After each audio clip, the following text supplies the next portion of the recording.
Welcome back to News Geelong on this winter Wednesday evening as we turn to local Geelong sport with our very own sport official, Nathan Curry. Good evening, Nathan. What's happening in local sport this week? Well, for starters, Meryl, my good friend John Dunn brings us all the latest from the Geelong Racing Club. And the wall-to-wall racing continued here at Geelong last Friday with another big winter's afternoon racing.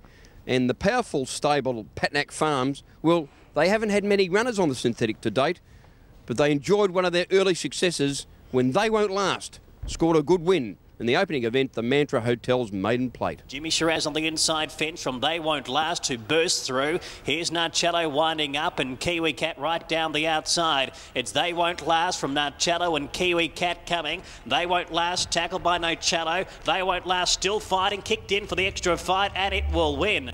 Leading trainer Peter Moody had two of the main chances in the fourth race, and punters, well, they were right on the mark because Moody provided the quinella when Shiny Buttons just outlasted Eureka Jack. Ogle comes to the centre. The Instigator is next now. There's some room for the favourite Eureka Jack to start to power home, and he starts to wind up with Shiny Buttons. United Spirit getting tight, operation, and here's Eureka Jack and Shiny Buttons. They're both flying. Shiny Buttons just in front. Shiny Buttons wins. Well, there's no hotter jockey around the state at the moment than Jake Noonan, and he continues his obsession with the winning post when he rode a great race on Conscribe, the Warrnambool-trained galloper who took out the Impin Chapman Welsh maiden plate. Next is Con Christian and Conscribe as they come down to the 200 metres. General Calm under pressure still leads. Dangerous Material now gets its chance and it's coming hard. Here's Blue Fairy Wren down the centre with Conscribe. Dangerous Material took the front, but Blue Fairy Wren's coming with Conscribe. It's going to be close. Conscribe's beaten them by a length. The last race here last Friday, well, it was full of controversy.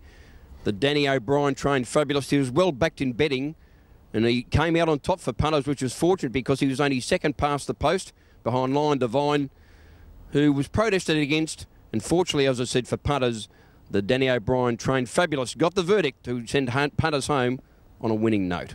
Pearl and Sweet Hussy, Amphitritium behind those with Cascade, and then Starset right down the outside. Delightful Minx in front, but Starbent is coming. Starbent now goes to Delightful Minx, then Sweet Hussy late.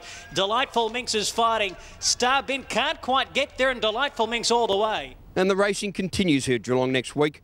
We have Ballarat transferred here on Wednesday, and our own big meeting here next Friday, and we hope to see you all out here for a day on the punt next Friday afternoon. Thanks, John. That's racing done for this week.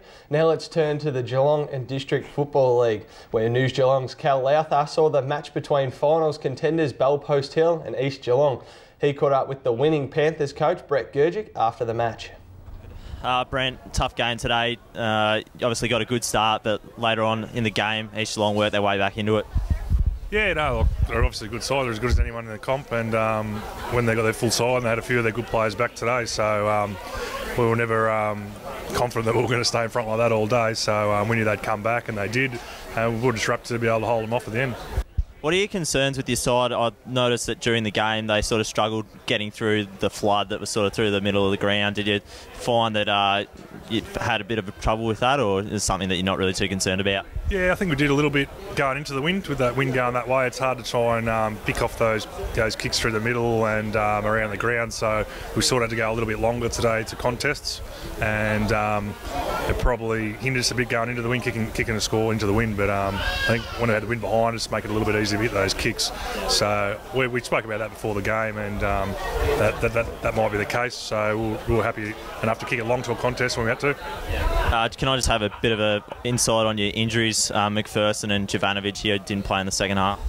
Yeah, no, Jovano's just resting, and McPherson, I saw him, I strained his knee a little bit, but I spoke to the trainer just then, and he said it's not real bad, so I'm not sure whether it's one week or 2 weeks or he'll be right to play, but yeah, it's not a bad knee injury at the end of the year or anything like that. Yeah. All right, thanks, Brent. No worries, thanks guys.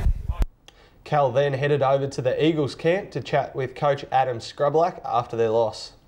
Adam, you would have been a bit disappointed with your first quarter, but your team worked well in the last quarter and nearly pinched the game in the end. Yeah, they put us under some real pressure in the first quarter, but I actually think it was fantastic that we were, I suppose, shown out to that pressure before the finals. You know, obviously going into an elimination final, the heat's going to be on. So, you know, instead of playing a side, you know, like one of the bottom sides, we actually got to play a top side who's, you know, the one that beat. So they put us under that pressure. We're going to expect the same next week, so it's a bit of experience under that. And I thought, you know, after the first quarter we handled it well, but we learned a few things in the first quarter, which was good. Were you really impressed with how your team performed? Is this one of your better performances for the year, considering you got all your players back? They're just starting to get into some reasonable form. Yeah, well, we went into the game almost full strength apart from one, and we had a couple of pull out in the morning, but I think just the way we went about it, it was actually good that we finished off quite well, because the blokes can see when they do the right things what can come of it. And I think it's good.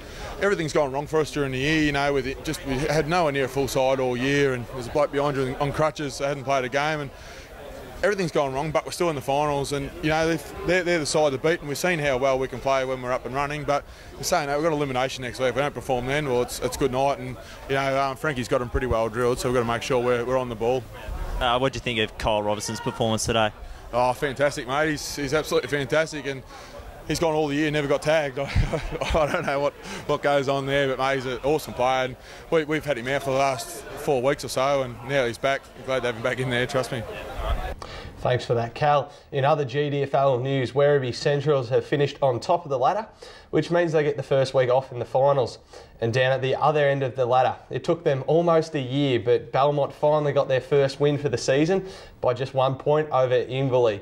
And I would have loved to have seen Cogsy's face when the siren went. That's sport for tonight. I'll see you again on Friday night, but until then, it's back to you, Meryl. Thanks, Nathan. Well, the winter chill is still in the air, and our weather queen, Lani Salathiel, will update us with Geelong's weather for the rest of our working week. Good evening, Lani. Good evening, Meryl, and good evening, everyone. We're in for another windy, rainy, very cold week. Looking at the forecast for tomorrow, we've got a partly cloudy day with some scattered showers around. In Geelong, a maximum of 13.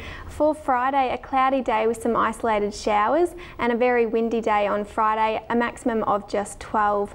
For Saturday, partly cloudy, isolated showers also, a maximum of 13. For Sunday, a mostly sunny day and a maximum of 15, probably our best day for the week. And Monday, a partly cloudy day, isolated showers again, and a maximum of 13.